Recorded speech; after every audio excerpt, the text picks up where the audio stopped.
레위기 26장입니다. 레위기 26장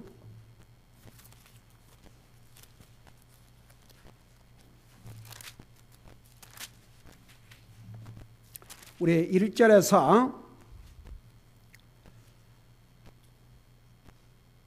6절까지 우리 같이 읽겠습니다.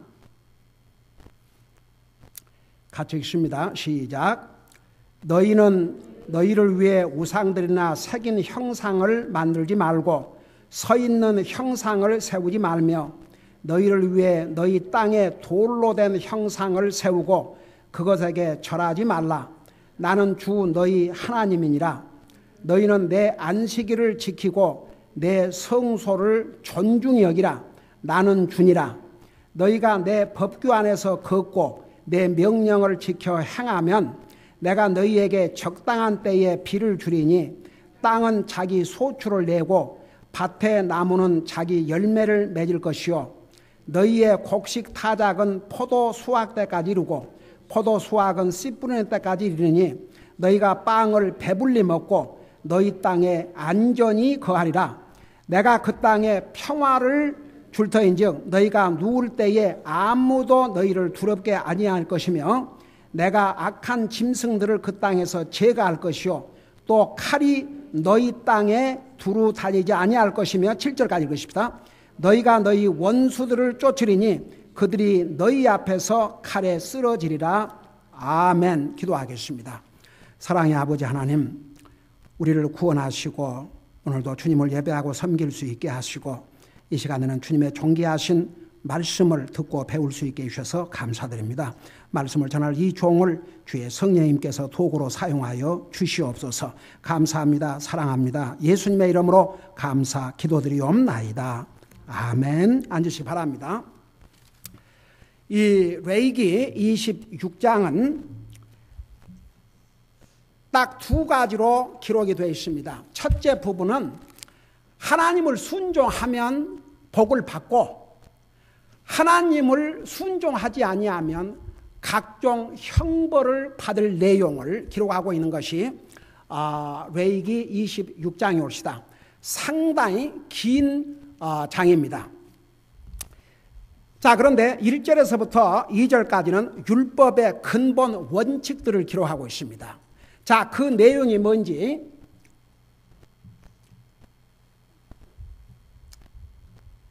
그 율법의 근본 원칙들이 뭐냐 그러면 여러분 이제 이 화면을 보시지만 우리 성경을 보세요. 너는 자, 이 1절에서 2절의 내용이 뭐냐 그러면 모든 율법의 기초입니다. 그러니까 1절, 2절 내용을 지키지 아니하면 모든 율법을 다 범하게 됩니다. 그러나 1절, 2절 그러니까 율법의 아주 펀더먼털 근본적인 원리 옳시다. 이것을 지켜야만 다른 법도 지킬 수 있는데 그 근본적인 원칙이 뭐냐 그러면 첫째가 쉽게 말하면 절대 하나님만 섬기고 예배하고 어떤 종류의 우상도 만들지 말고 절하지 말라 이겁니다. 자, 1절을 보세요. 너희는 너희를 위해 우상들이나 새긴 형상을 만들지 말고 서 있는 형상을 세우지 말며 너희를 위해 너희 땅에 돌로 된 형상을 세우고 그것에게 절하지 말라. 이 절한다는 것은 월십, 경배한다는 의미입니다. 그러니까 쉽게 말하면 하나님 외에는 어떤 우상도 만들어서도 안 되고 세워서도 안 되고 그것을 경배해도 안다는 것입니다. 두 번째는 근본적인 그러니까 율법의 근본 원칙의 두 번째는 안식일을 지키고 주님의 성소를 존중히 여기라는 것입니다. 여러분 물어보십시다. 자, 하나님께서 이스라엘 백성들에게 안식일을 지키라고 그랬고 사계명으로 주셨어요. 근데 이스라엘 백성들과 특별히 하나님과 이스라엘 백성들과의 관계에서 안식일이 어떤 의미를 갖고 있다고 그랬습니까?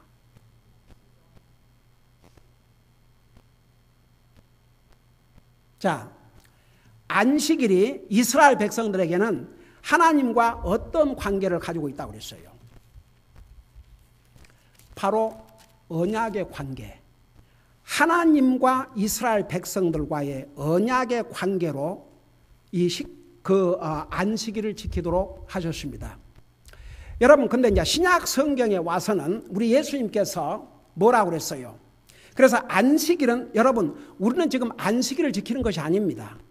안식일은 우리 한 주일 중에 언제가 안식일이에요? 토요일이 안식일입니다. 우리는 안식일을 지키는 것이 아닙니다. 여러분, 기존 교회에서 이 안식일과 주일을 완전히 혼동하게 만들었어요. 그래서 안식일을 지켜야 됩니다. 우리 안식일을 지키는 게 아닙니다.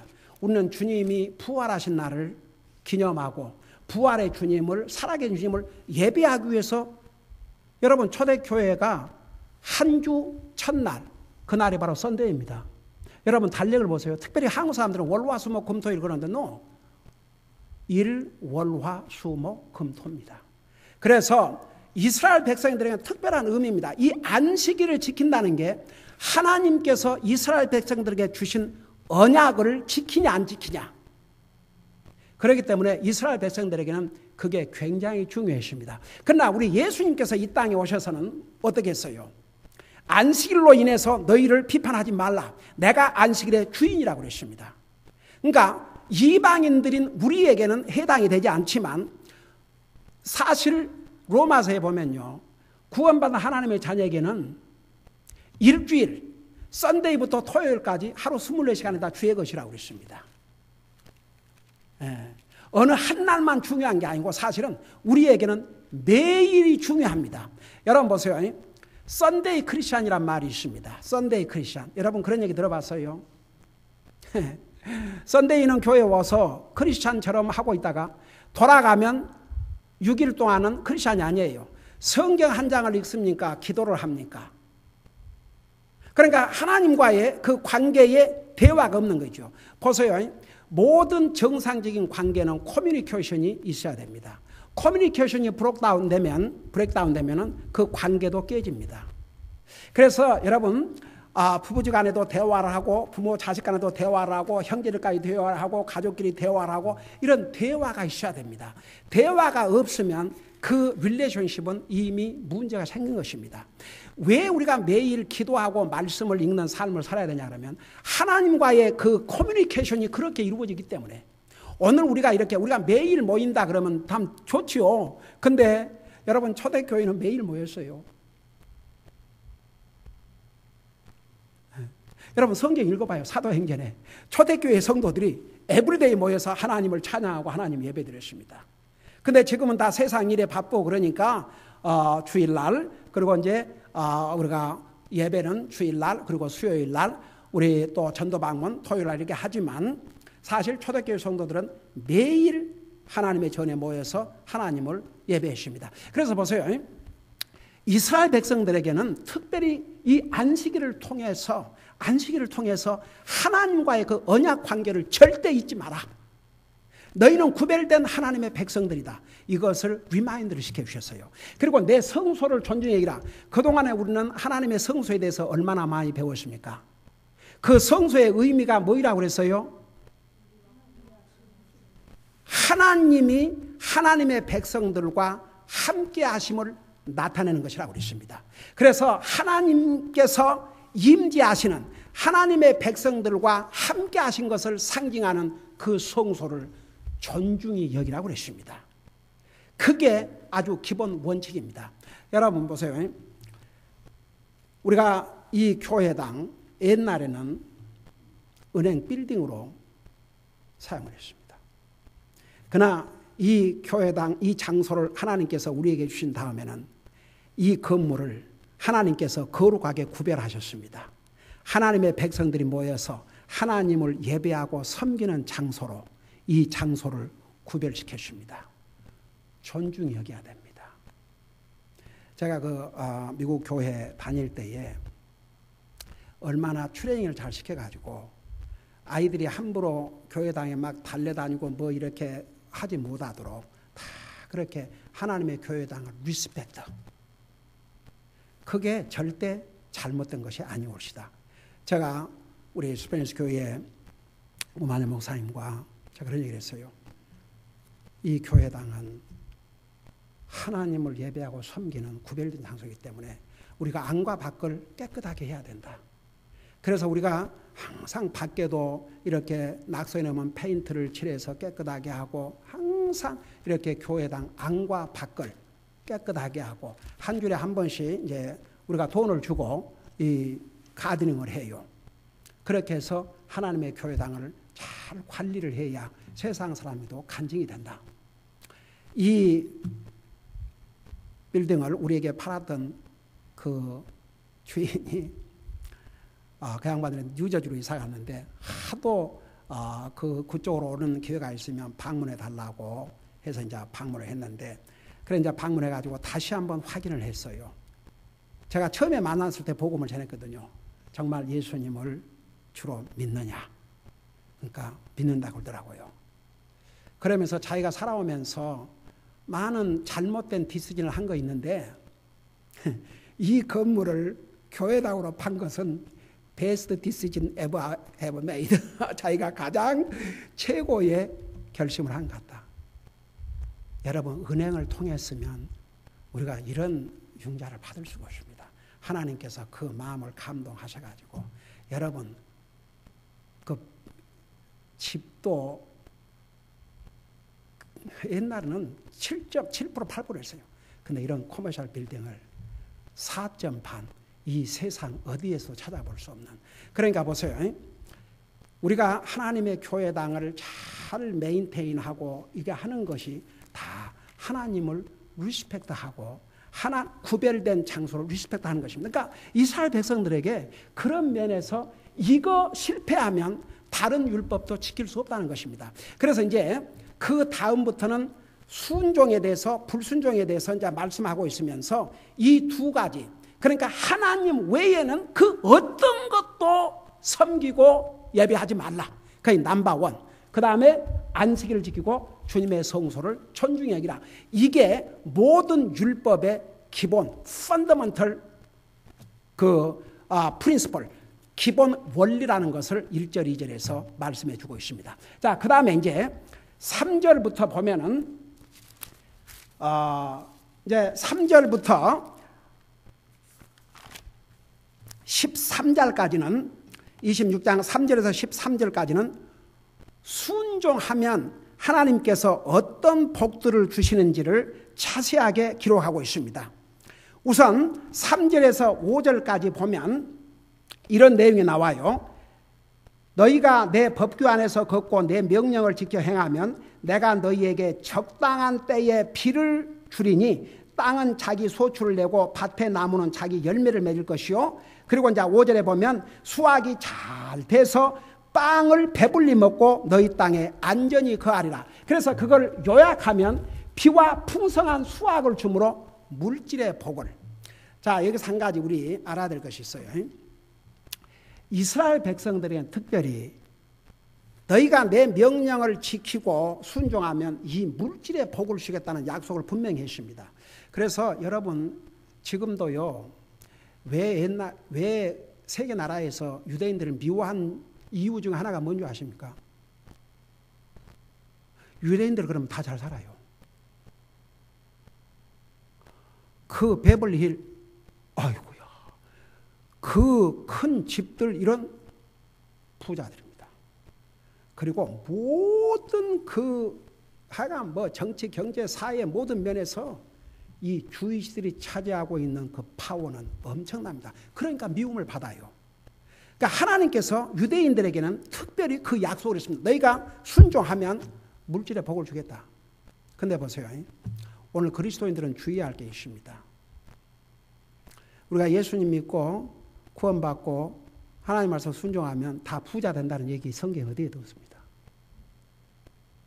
그 대신 무엇을 약속한 줄 아세요? 하나님께서 우리의 필요를 반드시 공급하신다고 그랬어요. 그러니까 여러분 그리스도인이 됐다고 해서 다 부자가 되는 것은 아닙니다. 그러나 한 가지 약속, 우리 지난번 시편에서 배웠죠. 절대 의인의 자손이 구걸하거나 의인이 버림받거나 그런 일 없을 거라고 하나님께서 분명히 약속을 하셨어요. 그러나 이스라엘 백성들에게는 이스라엘 백성들의 이 물질의 복을 약속을 하셨습니다. 그 다음에 이제 두 번째는 6절에서 10절까지는 평화의 복을 약속을 하셨습니다. 평화의 복. 여러분 이 피스라는 게 보세요. 우리 삶 속에 평화가 없으면 돈이 아무리 많으면 뭐합니까? 마음에 평화가 있어야 그게 진짜 참된 행복입니다. 마음에 평화가 없으면 그건 참 새드죠. 살기 힘들죠. 근데 여기 보세요. 하나님께서 악한 짐승들과 원수의 칼로부터 보호해 주심으로 그 땅이 평화를 누리고 살게 해주신다고 그랬습니다. 그러니까 맨날 전쟁하고 아이고야 그러면 어떻게 평화롭게 살겠습니까? 근데 하나님의 말씀을 순종하면, 그러니까 3절에 너희가 내 법규 안에서 걷고 내 명령을 지켜 행하면 이러한 복을 주신다 그랬습니다. 첫째는 물질의 복, 두 번째는 평화의 복, 세 번째는 이게 아주 중요해요. 세 번째 11절에서 13절까지 무엇을 약속하시냐면 하나님께서 함께 하시는 복.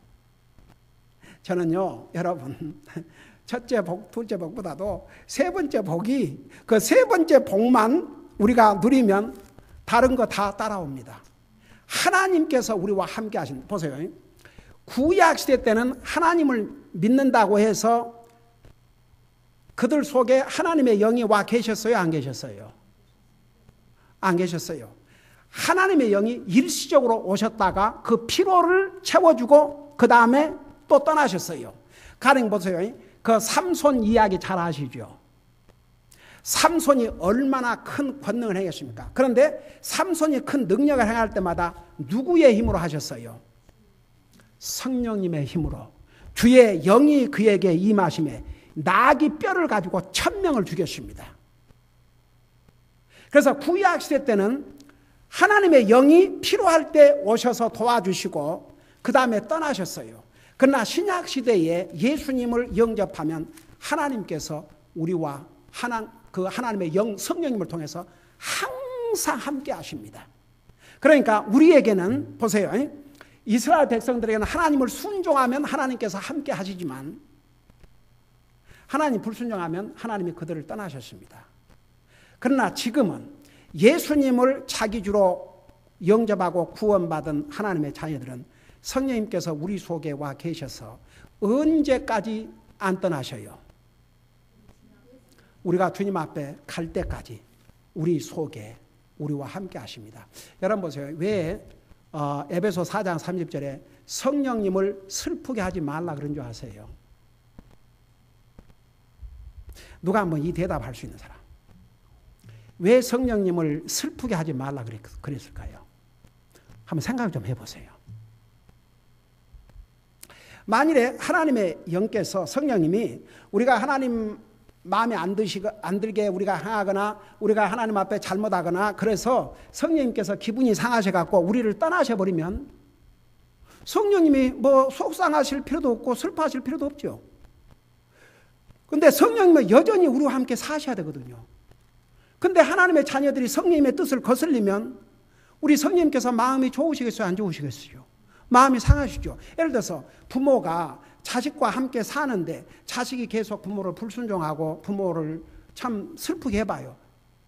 자식하고 사는데 그 얼마나 마음이 상하겠어요. 그런 원리입니다. 그러니까 보세요. 나와 여러분은 하늘나라 가는 순간까지 하나님께서 우리와 함께 하십니다. 자, 그 다음에 26절 14절에서 39절까지는 불순종을 하면 하나님께서 어떤 형벌을 내릴 것인가, 각종 고통들을 하나님이 주실 것을 여기에 말씀하고 있는데 14절에서 17절까지는 병과 기근과 전쟁으로부터 고통을 당할 것이라고 말씀하고 있습니다. 자, 그게 14절에서 17절까지인데 여러분 14절을 잠깐 보세요. 그러나 너희가 내 말에 귀를 기울이지 아니하여 이 모든 명령을 행하지 아니하고 내 법규를 멸시하거나 너의 혼이 내 법도를 몹시 싫어하여 너희가 내 모든 명령을 행하지 아니하고 내 언약을 깨뜨릴진대. 여기에 내 언약을 깨뜨린다는 것은 특별히 유대인들이 하나님께서 주신 이 안식일을 지키지 않을 때 16절 나 또한 이같이 너희에게 행하리니 곧 내가 너희에게 두려움과 폐병과 열병을 내려 눈을 침침하게 하고 마음에 고통을 일으키리라. 또 너희가 헛되이 씨를 뿌리리니 너희 원수들이 그것을 먹으리라 그러놓고 보세요. 18절에 보면 이 모든 것에도 불구하고 너희가 내 말에 귀를 기울이지 아니하면 너희의 죄들로 인하여 내가 너희를 몇 배나 벌하라고 그랬어요? 여러분 얘기해봐요. 몇 배나 벌한다고 그랬어요? 7배나 벌을 한다고 그랬습니다. 18절 그 다음에 보세요. 21절 보세요. 21절에도 보면 너희가 나를 대적하여 걸으며 내 말에 귀를 기울이지 아니할진대 내가 너희 죄들에 따라 너희에게 몇 배나 더 재앙을 내린다고 그랬어요? 7배나 더 재앙을 내린다고 그랬어요. 그 다음에 보세요. 24절 보세요. 나도 너희를 대적하여 걸으며 너희 죄들로 인해 너희를 심지어 7배나 벌하리라. 그리고 28절에서도 내가 7배나 벌하리라 했어요. 그래서 이제 첫째 이스라엘 백성들에게 지금 보세요. 여러분 봐요. 지금 이스라엘 백성들이 아직 가나안 땅에 갔어요? 안 갔어요? 아직 가나안 땅에 못 갔습니다. 아직 한 나라로서 제대로 세워졌어요? 안 세워졌어요? 아직 안 세워졌습니다. 시작일 뿐입니다. 이런 엄격한 하나님의 법으로 그들을 훈련시키지 아니하면 가나안 땅에 가서도 결국은 망하게 됩니다. 그러니까 이렇게 미리 가나안 땅에 들어가기 전에 이렇게 하나님께서 미리 경고를 해 주셨어요. 너희가 순종하면 물질의 복도 받고 마음의 평화도 이루고 내가 항상 너희와 함께 하시지만은 만일 너희가 내 말을 불순종하는 날에는 병과 기근과 전쟁으로 고통을 당할 것이다. 분명히 경고했습니다. 여러분 한번 결과를 놓고 보십시다. 이스라엘 백성들이 이 경고 제대로 심각하게 받아들였어요? 안 받아들였어요? 안 받아들였어요? 이제 우리 민수기 가면 나옵니다. 그래서 결국은 20대 이상은 가나안 땅 가보지도 못하고 광야에서 다 죽임을 당했지 않습니까? 자, 두 번째 형벌이 뭐냐? 가뭄과 수확을 거두지 못함으로 인한 고통. 18절에서 20절까지. 여러분 생각해 보세요. 열심히 농사를 짓는데도 수확을 거두지 못하고 열심히 씨를 뿌렸는데 하나님께서 비를 주지 아니하고 수확을 거두지 못하면 이런 기가 막힌 일이 어디가 있습니까? 완전히 헛수고만 하는 거죠. 그리고 배고픔을 당할 수밖에 없습니다. 이런 고통을 당할 것이라 경고를 했습니다. 그 다음에 21절에서 22절까지는 위험한 짐승들에 대한 두려움으로 인한 고통. 여러분요, 사실 짐승은 짐승인 것 같아요. Did you see the or hear the news? 그 얼마 전에 40대 그 백인 부인이 자기가 기르던 그 불독이 주인을 잡아 먹었어요. 어택을 해가지고 살을 뜯어 먹었어요. 죽었습니다. 여러분 그 몇 년 전에 저쪽 그 남쪽 어디 그 이제 산에 이렇게 그런데 그런 데는 다 표시가 있어요. 위험하다고 그런데 걷지 말라고. 그런 경고 사인을 무시하고 가는 거 참 unbelievable. 내 엄마가 애를 데리고 그 금지된 지역으로 산책을 하다가 산에 호랑이를 만났어요. 그래도 그 엄마 아마 얼마 전에 젊은 엄마가 주여 2살 된 아이를 풀이죠. 냉동실에다 넣어갖고 죽였어요. 이게 더 이상 이게 짐승도 그러질 않아요. 짐승도. 그래도 그 엄마는 이 호랑이가 자기 아이를 어택하니까 자기 아이를 방어하기 위해서 완전히 자기가 다 찢김을 당했죠. 짐승은 짐승일 뿐입니다. 여러분 그거 아세요? 그 라스베가스에서 그 호랑이 가지고 그 맨날 쇼하는 사람이 있었어요. 그 사람은 그 쇼로 그야말로 멀티 밀리언어가 됐죠. 근데 어느 날 그 호랑이가 이 사람을 어택했습니다. 짐승은 짐승뿐이에요. 여러분 한번 생각해봐요. 하나님께서 이런 무서운 짐승들을 풀어놔가지고 집이고 마을이고를 공격하게 한다고 생각해봐요. 그러니까 너희들이 첫 번째, 두 번째 형벌이 임했음에도 불구하고 그래도 순종하지 아니하면 세 번째 위험한 짐승들에 대한 두려움으로 인한 고통을 당할 것이다. 경고를 하셨어요. 아직 하나님께서 그렇게 행하지 않았어요. 미리 경고를 했습니다. 네 번째 경고가 뭐냐? 23절에서 26절에 보면 역병이 뭐냐 그러면 전염병으로 인한 고통. 그것을 23절에서 26절까지 말씀하고 있습니다. 여러분 그 전염병 얼마나 무섭습니까? 너희가 앞에 세 가지 이런 형벌을 받고도 끝까지 내 말을 불순종하면 그러면 바로 네 번째 전염병으로 죽음을 당할 것이다. 그 다음에 이제 마지막으로 27절에서 29절까지는 너희가 끝까지 이 네 가지 재앙을 받고도 뉘우치지 아니하고 여전히 불순종하면 너희가 사는 모든 땅들이 다 황폐해지고 결국 자기가 사는 땅에서 쫓겨나야 하는 그런 추방당해야 하는 고통을 당할 것이라. 그것을 27절에서부터 29절까지 기록하고 있는데 여러분 역사적으로 이스라엘 백성들에게 그거 이루어졌어요? 안 이루어졌어요? 이루어졌어요. 이스라엘 백성들이 끝까지 하나님의 말씀에 불순종하다가 결국은 가나안 땅에서 다 쫓겨났고 여러분 나중에는 완전히 포로로 잡혀가서 예수님께서 이 땅에 2000년에 오실 때 이스라엘은 독립된 나라가 없었습니다. 언제까지? 1948년 때까지. 그리고 지금 이스라엘 사람들이 살고 있는 그 땅은요, 하나님께서 원래 아브라함과 이삭과 야곱에게 약속하신 그 땅에 10분의 1도 안 됩니다.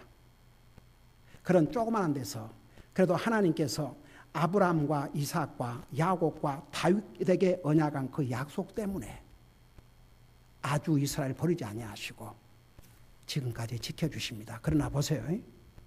우리 주님이 왕으로서 이 땅에 오시면 예루살렘으로부터 세계를 왕으로서 통치하게 됩니다.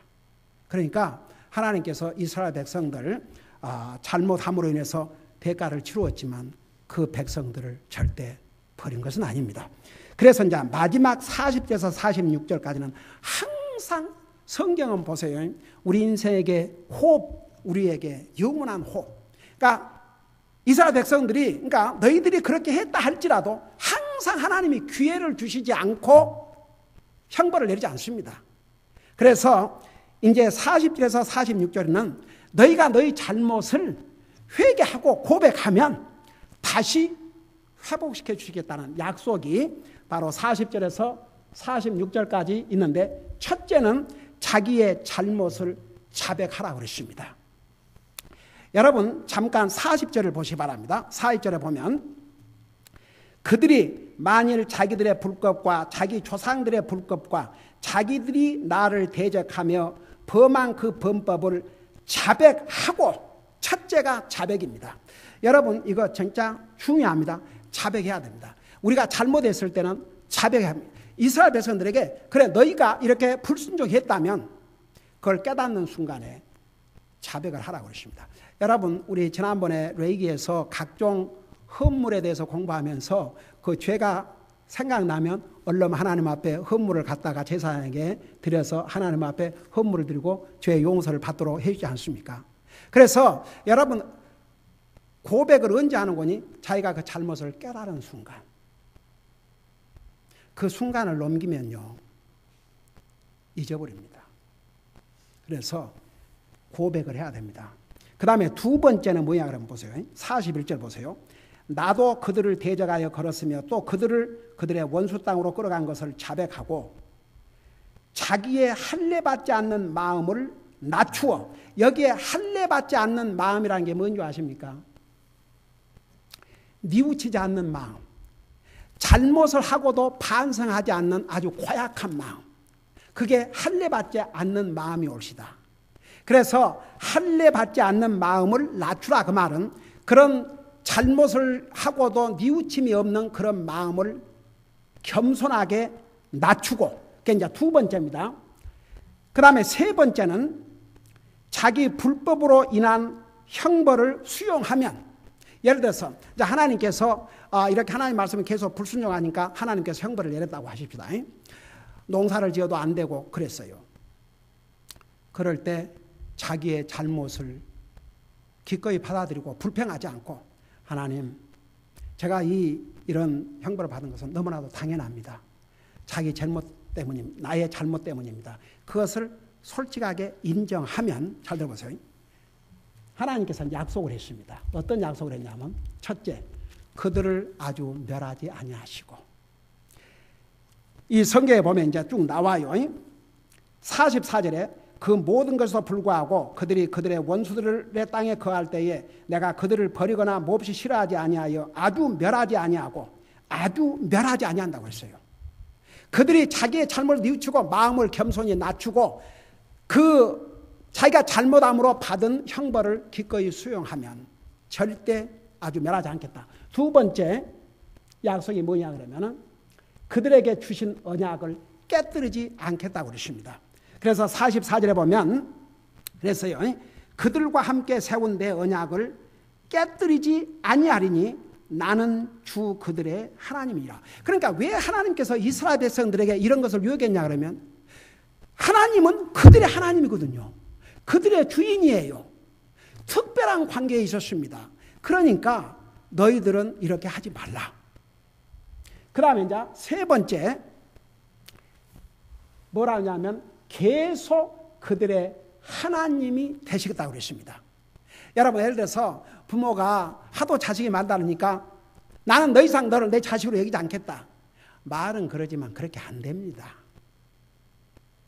그러니까 하나님께서도 이스라엘 백성들에게 너희만 뉘우치고 잘못을 인정하면, 그러면 나는 계속 너희 하나님이 되겠다. 그러면 너희 하나님이 된다는 그 말이 뭔 말인 줄 아십니까? 너를 지켜주시고 너를 보호하시고 너를 인도하시고 공급해 주시고 그거 하시겠다 이겁니다. 끝까지 나는 너희 하나님이 되시겠다, 그런 뜻입니다. 그러면 우리가 여기서 배워야 될 교훈들이 있습니다. 항상 왜 이것을 기록해서 우리에게까지 주신 줄 아십니까? 이건 이스라엘 백성들에게만 끝난 게 아니고 예수 그리스도를 통해서 하나님의 백성인 나와 여러분에게도 주신 것이기 때문에 이 말씀을 우리에게 주셨습니다. 첫째 교훈은 이거 한 가지 분명히 아십시다. 순종은 우리에게 복을 가져오고 불순종은 복을 가로막고 하나님과의 관계를 해칩니다. 자, 이거 아주 중요하니까 잘 들으세요. 그 전 부분을 놓쳤더라도 이 부분을 잘 들으세요. 우리가 예수님을 영접한 순간에 우리는 막연히 사람들이 아닙니다. 예수님을 영접한 순간에 하나님과 우리는 특별한 관계에 들어갔습니다. 이 관계는 깨뜨릴 수가 없습니다. 이 관계는 이터널 릴레이션십, 영원한 관계입니다. 우리는 하나님의 거룩한 백성들이 되어 있습니다. 우리가 이 상에서 여러분, 우리가 사람의 관계도 바로 하지 않고 살면은 그거 참 힘들지 않습니까? 예를 들어서 직장에서 같은 직장 생활하는데 어떤 직장인하고 이렇게 영 사이가 안 좋아가지고 맨날 그 사람 보기가 힘들고 그러면 그거 참 괴롭지 않겠습니까? 예를 들어서 학생들이 학교에 가서 그냥 늘 아주 괴롭히고 그런 있으면 참 얼마나 힘들고 어렵겠습니까? 근데 예를 들어서 가령 친구 관계에 있었는데 갑자기 이 친구가 돌변해가지고 자기를 대적하고 나쁜 말 하고 다니고 그러면 그거 얼마나 힘들겠습니까? 하물며 가족 식구들과 불편한 관계가 되면요 참 힘들어요. 가족은 항상 보고 살아야 되기 때문에. 그래서 가족과의 관계를 잘하고 사는 게 참 중요한데, 이 어떤 관계보다도, 그러니까 우리는 두 가지 릴레이션십을 가지고 있는데, 첫째는 하나님과의 관계, 두 번째는 사람과의 관계. 하나님 안 믿는 사람은 사람 관계를 아무리 잘해도 하나님 관계가 없기 때문에 그들은 죽으면 지옥 갑니다. 그러나 구원받은 하나님의 자녀들은요, 여러분, 사람 관계보다 더 중요한 게 하나님과 관계입니다. 우선순위가 그래요. 그러니까 우리 예수님께서 세상의 성경에 가족을 사랑하고 했지만 그 우선순위를 내 남편이나 아내나 부모나 자식을 나보다 더 사랑하면 내게 합당하지 않다. 그 우선순위를 말씀하고 있어요. 그러니까 우리가 하나님과의 관계를 손상시키는 일은 정말 안 하는 게 우리에게 복이 됩니다. 사람과의 관계를 잘하기 위해서 하나님과 관계를 손상한다면 그 사람과의 관계는 우리에게 복이 안 됩니다. 가령 한 예를 들어서 여러분에게 어떤 친구가 있다고 합시다. 하나님을 안 믿는 친구가 있다고 생각해봐요. 하나님 안 믿는 친구가 있는데 그 친구가 예를 들어서 주일날 교회를 갈라 해도 내가 네 이위에서 티켓을 사놨는데 오늘 안 가면 그러고 내 영적인 삶을 방해하고 하나님 관계를 자꾸만 이렇게 헐트하는 그런 친구가 있다고 합시다. 그 친구는 절대 좋은 친구가 될 수가 없습니다. 좋은 인간관계가 될 수 없습니다. 하나님과의 관계를 해치는 사람과의 관계는 뭔가 something wrong입니다. 그래서 우리는 하나님과의 관계를 해치는 이 일만큼은 안 해야 됩니다. 여러분, 하나님이 누구십니까? 나와 여러분을 사랑하셔서 자기의 생명을 주셨습니다. 이 세상에 자식을 버린 부모는 많아도 자식을 위해서 죽었다는 부모가 없습니다. 주님은 나와 여러분을 위해서 생명을 주셨습니다. 이 관계만큼 소중한 관계 세상에 없습니다. 이 세상 사람이 다 나를 버리고 부모도 나를 버리고 남편도 나를 버리고 아내도 나를 예를 들어서 사람들에게는 다 외면을 당했다고 하십시다. 그럴지라도 하나님과 나와의 관계가 바로 돼 있다면 그는 행복한 사람입니다. 이 관계만큼은 해치지 마세요. 여러분 보세요. 성경 어디에도 우리가 하나님을 순종해야 구원받는다는 말 없습니다.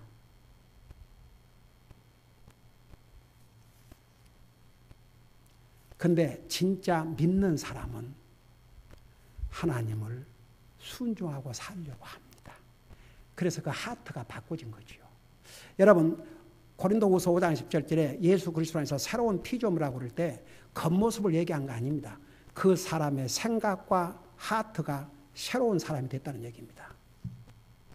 그러니까 순종함으로 하나님의 자녀가 되고 구원받은 게 아니고 구원받은 하나님의 자녀가 된 다음에는 그 하나님과 특별한 관계에 들어갔기 때문에 그 하나님을 순종하고 살기 위해서 노력을 하게 되어 있습니다. 여러분 요거 한 가지 분명하십니다. 우리 하나님 앞에 순종하고 살면 100% 복이 됩니다. 100% 그냥 100% 복이 돼요. 여러분 그 요한복음 4장 34절 이런 말씀이 있어요. 자, 제가 그냥 설명할게요. 우리 예수님께서 제자들이 이제 왔지 않습니까? 그러고 이제 그 음식을 사실 사러 갔는데 나는 음식을 먹었다 그랬어요. 내 양식이 있다 그랬어요. 그러면 누가 다른 사람이 예수님 음식을 사다 드렸는가? 그러니까 제자들에게 뭐라 했어요? 나의 음식은 하나님의 뜻을 순종하는 것이 나의 음식이라고 그랬습니다. 여러분 우리 육체에는 육체의 양식이 절대적으로 필요하듯이 우리의 영혼을 위해서는 하나님 말씀 순종하는 것이 우리 영혼의 양식이 됩니다. 그 다음에 그러고 보세요. 우리 하나님 공의로우신 하나님께 하세요. 하나님 우리를 복주시기를 원하는데 맨날 불순종하고 하나님 관계를 손상시키고도 상관하지 않는 그런 사람을 그 조건이 그 스탠다드가 기준이 있어야 돼요. 그러니까 하나님은 공의로우신 하나님이기 때문에 하나님께서 복을 주시기 위해서는 스탠다드가 있었는데 그 기준이 뭐냐 그러면 하나님을 순종하는 거. 아니 부모 자식이라도 그래도 부모를 순종하고 뭔가 그런 자식에게 복을 빌어줄 거지 그냥 하는 것마다 그러면 더 주고 싶어도 저놈은 줘봤자 감사할 줄도 모르고 줘봤자 절대 그러니까 차라리 이럴 수 있지 않아요. 그러니까 우리 하나님 왜 우리에게 순종하라는 줄 아십니까? 하나님 우리에게 복 주시를 원하거든요. 네. 그거예요. 구원은 순종으로 받는 게 아닙니다. 믿음으로 구원받는 거지. 순종하면 이 땅에서 우리에게 100% 그냥 복이 되거든요. 100%. 이 제가 오늘 하는 얘기 하나님이 여러분 살아가셔서 주신 말씀이니까 명심하세요. 한 가지만 더. 두 번째는 고백의 중요성. 제가요 이것은 아무리 강조해도 지나치다고 할 수 없을 만큼 중요합니다. 여러분 하나님께서 네가 잘못했을 때는 고백을 하라 하십니다. 우리 입으로 시인하라는 얘기입니다. 내가 잘못했습니다. 보세요. 아무리 자식들이 잘못했다 할지라도 그 자식이 부모한테 와서 엄마 아빠 잘못했어요 그러면 여기서 잘못했다는 자식을 용서 못해줄 부모 있어요, 없어요? 사람인 부모도요, 아무리 자식이 잘못을 했다 할지라도 세상에 부모한테 와서 잘못했다고 용서해 주세요, 내가 잘못했어요, 눈물을 흘려봐요. 이미 용서는 가버렸어요. 그리고 사랑이 넘쳐나는 거죠. 여러분, 다윗이, 여러분 앞으로 우리 시편 그 부분을 볼 텐데, 복 있는 사람이 누구냐 그러면 자기 허물을 고백하고 용서받은 자는 복이 있다고 그랬습니다. 신약 성경에 보세요. 신약 성경에 우리가 우리 죄를 자백하면 우리 예수님은 신실하시고 의로우사 우리 죄를 사하시며 우리를 모든 불의에서 깨끗게 하신다고 그랬어요. 근데 이 고백 안 하면요, 어떤 일이 일어난 줄 아세요? 고백을 안 하면요, 그 양심이 점점 무디워집니다. 더 큰 잘못을 하고도 고백을 안 합니다. 그 마음이 점점 이제 강팍해집니다. 점점 하나님으로부터 멀어집니다. 여러분 절대 잊지 마세요. 고백하지 않으면 하나님 관계가 점점 멀어집니다. 이것만큼은 여러분 눈으로 직접 보세요. 이사야 59장 2절입니다. 그거 하고 마치십시다. 이사야 59장 2절.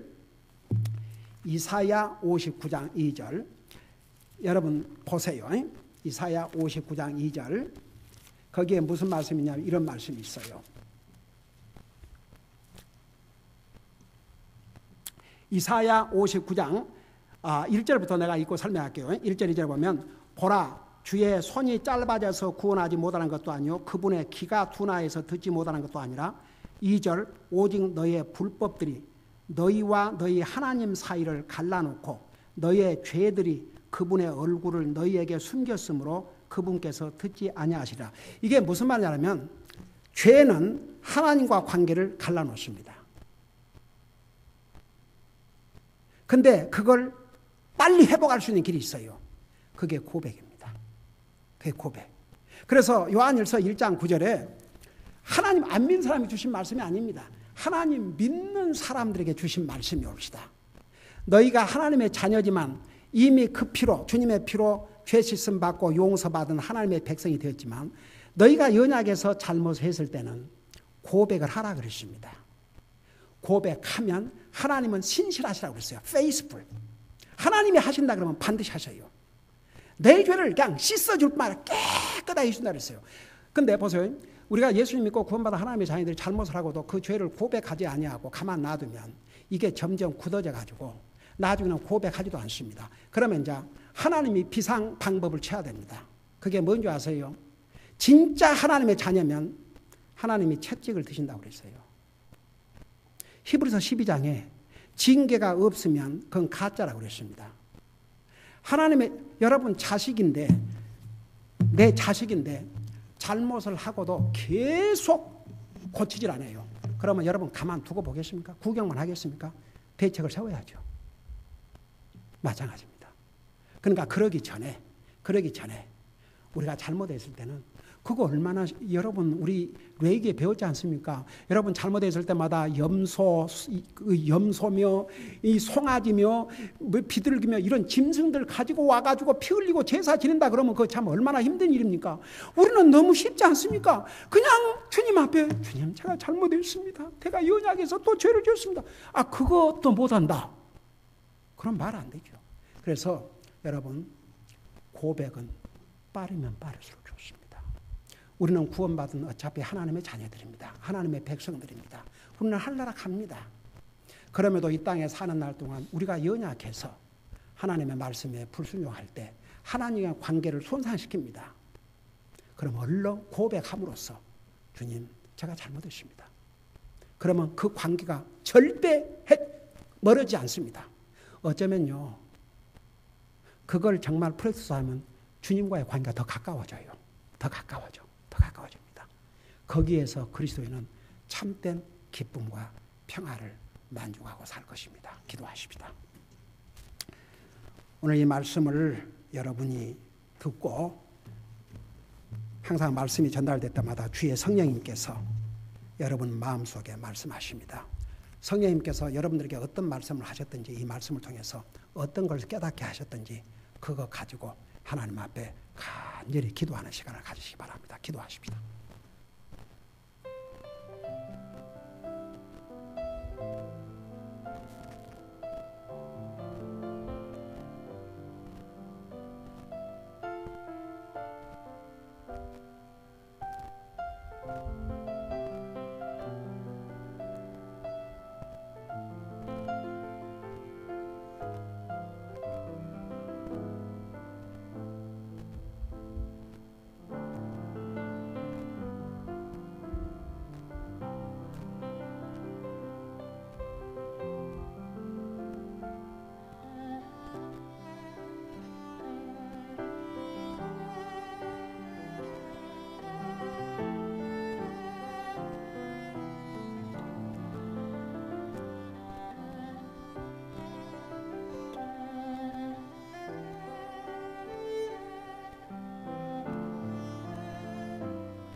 사랑의 아버지 하나님, 우리를 구원하시고 오늘도 하나님의 말씀으로 우리의 영혼의 양식을 주셔서 감사드립니다.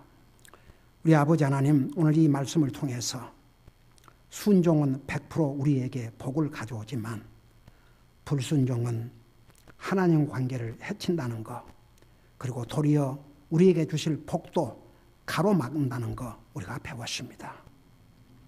우리 아버지 하나님, 우리가 연약해서 주님 앞에 잘못을 범하고 불순종하고 하나님 관계를 손상시키는 일을 했을 때 주님으로부터 멀어지지 말고 바로 주님 앞에 고백하고 용서를 구함으로 정말 어떤 상황에서도 하나님과의 관계만큼은 손상시키지 않고 살게 하여 주시옵소서.